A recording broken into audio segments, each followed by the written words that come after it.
সম্পর্কে আলোচনা আজকে আমাদের জলসাগুলোতে খুবই কমই হয়, আর যার কারণে আমাদের এই সাধারণ মুসলমানদের এই সম্পর্কে জ্ঞান অনেক অল্প। তাই আজকে তারা ভালোবাসার নাম দিয়ে কিছু টাকার বিনিময়ে আজকে তারা তাদের ইমানকে বিক্রি করে দিয়ে, আজকে তারা তাদের ইমানকে ফরক করে দিয়ে ইসলাম ধর্মকে ছেড়ে অন্য ধর্মের মধ্যে চলে যায়। আপনি কি জানেন?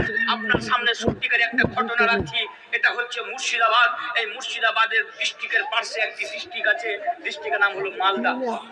सब जानते हैं मालदा। सुनो, ये दुख अपनी कोठाय रखबेन। कभी सोचा नहीं था कि मुसलमानों से भी ये कहना पड़ेगा कि मुसलमानों अपने ईमान के साथ कभी कॉम्प्रोमाइज मत करो। मालदार माटीते আপনার গ্রামের নাম আমি বলে যাচ্ছি, আমার কথা অন রেকর্ড, মোবাইলে রেকর্ড হচ্ছে। মালদার মাটিতে একটি গ্রাম আছে, যে গ্রামটির নাম হলো ভাদু।